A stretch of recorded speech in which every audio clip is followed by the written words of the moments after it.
থেকে সবাই খুব ভালো আছেন। আমি আবার অনেকদিন পর আসামে এসেছি। আমি এখন আছি আসাম উদালগুড়ি ডিস্ট্রিক্ট কাজিয়ামাটি বলে একটা প্লেসের মধ্যে আছি। বেশ কিছুদিন আগে দাদাকে আমি কিছু ফাঙ্গিসাইড দিয়ে গেছিলাম, কিছু মেডিসিন দিয়ে গেছিলাম। দেখেছিলাম দাদার ক্ষেতের মধ্যে অনেক কিছু বিমার ছিল, অনেক কিছু প্রবলেম ছিল। তা চা বাগানে দাদা অনেক ফাঙ্গিসাইড ইউজ করেছে। আমি কলকাতা থেকে কিছু মেডিসিন এনেছিলাম কাছে, দাদাকে কিছু মেডিসিন দিয়েছিলাম। মেডিসিনটা কী কী মেডিসিন দিয়েছিলাম, প্রথমে একটা মেডিসিন যেটা আপনারা দেখতে পাচ্ছেন এগ্রোলাইজার 82, এর মধ্যে এটা খুব সুন্দর একটা জিনিস। আজকের দিনে দাঁড়িয়ে মেডিসিন এই মেডিসিনটা এমন একটা মেডিসিন, এটা গাছের শিরা থেকে শুরু করে গাছের পাতা ফল ফুল A to Z সব কিছু কাজ করে। এমনকি মাটিতে পড়ে গেলে মাটির মধ্যে কেমিক্যাল পেস্টিসাইড ব্যাকটেরিয়া সব নষ্ট করে দেয়।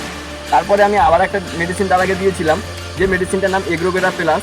এটা কোনো প্রাইভেট কোনো কোম্পানির মাল না, যেহেতু এটা সেন্ট্রাল গভর্নমেন্টের একটা ইন্ডাস্ট্রি বানাচ্ছে মেন ক্যাম্পাস হায়দ্রাবাদে।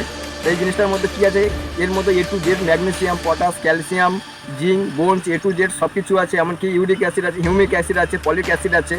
আর এর মধ্যে A to Z সব কিছু জিনিস রয়েছে, যেটা আমরা দিলে গাছের উৎপাদনটা বাড়বে। এমনকি একটা ফার্মার কম খরচের মধ্যে সে তার প্রফিটটাকে উৎপাদনটাকে বেশি করতে পারবে। কারণ এখনকার যা দেখা যাচ্ছে, একটা চাষি একটা কৃষক 30 দিন কাজ করার পরে তার ক্ষেতে থেকে যে প্রফিটটা উৎপাদন করে বা যে ফলটা হয়, সেটা বাজারে বিক্রি করে কেমিক্যাল আর সার কিনতেই খরচা হয়ে যায়, প্রফিট করতে পারছে না। কিন্তু এর জন্য ইন্ডাস্ট্রি যাতে কম খরচে একটা চাষি যাতে ভালো প্রফিট করতে পারে, তার জন্য এই প্রোডাক্টটা ইউজ করেছে। আর নেক্সট একটা ফাঙ্গিসাইড, এমন একটা ফাঙ্গিসাইড আজকের দিনে আমরা চা ক্ষেতের মধ্যে যেসব প্রবলেমগুলো দেখতে পাই, চায়ের পাতার মধ্যে কালো কালো দাগ চলে আসে, যেটাকে ভাইরাস বলা হয়। গাছের পাতা হলুদ হয়ে যাচ্ছে বা গাছের পাতা কালার চেঞ্জ হয়ে যাচ্ছে, যেটা রিজেক্ট হয়ে যাচ্ছে, চা হবে না বা চায়ের কোম্পানি নেবে না।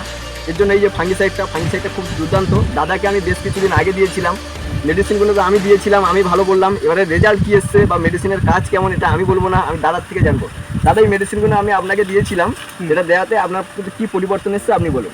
এখন তো যথেষ্ট তো মানে পরিবর্তন হচ্ছে। আমি তো মানে আগে সপ্তাহে একবার দিছিল, এখন আরও কালকে আরও একবার দিছে। মোটামুটি এক সপ্তাহ পরে তার মানে আকবরে একবার দেওয়া হয়েছে। এখন তো প্রমাণটা ভালো পাইছে, দাদা এখন আপনি প্রত্যেক চাষি ভাইদেরকে কী রেকমেন্ড করবে? আজকের আপনি এই জিনিসটা ভালো বুঝতে পারছেন, আপনি এটা আরও মানুষকে বলতে চাইছেন, দিতে চাইছেন না? আপনার মতন আজকের দিনে প্রচুর মানুষের সেম সমস্যা, যেহেতু আমরা বাইরের কেমিক্যাল ইউজ করতে করতে খরচা বেশি হয়ে যাচ্ছে, কিন্তু গাছ আমরা ভালো রাখতে পারছি না। চা ক্ষেত হলো লাইফ টাইমের ক্ষেত, যেটা 2 বছর 1 বছরের ক্ষেত না, লাইফ টাইমের জেনারেশন আপনার জেনারেশন ক্ষেত।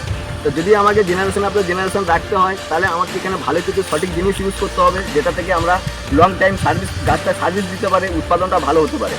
তা দাদা, এই যে মেডিসিনগুলো আপনি বাইরের মার্কেটের চেয়ে কমের মধ্যে পেয়েছেন না বেশি হয়ে গেছে? এখন তো যথেষ্ট কমে হয়ে গেছে। তো মানে ওকে বন্ধুরা, আমার 8 বছরের ওষুধটা তো বহুত দামি দামি আছে, কিন্তু ওইটা কম দাম হইলেও তার মানে যথেষ্ট কমে আসছে। আর তো মানে দাদা বলছে কি আজকের দিনে দাঁড়িয়ে এই মেডিসিনগুলো বাইরের মার্কেটের চেয়ে অনেক কমের মধ্যে পেয়েছে, আমার কাজও খুব সুন্দর দুর্দান্ত হয়েছে। তো আমি প্রত্যেক চাষি ভাইদেরকে একটাই কথা বলবো, এই ফাঙ্গিসাইড এমন একটা ফাঙ্গিসাইড, যে গাছে আপনারা ভাবছেন হবে না, গাছটা নষ্ট হয়ে গেছে, এই ফাঙ্গিসাইড যদি আপনি একবার ইউজ করেন, গাছ পুরোপুরি ওকে হয়ে যাবে। তা দাদা, কথা বলে খুবই ভালো লাগলো। আপনি কলকাতার মেডিসিনটা ইউজ করেছেন, এর জন্য অনেক অনেক ধন্যবাদ। Thank you.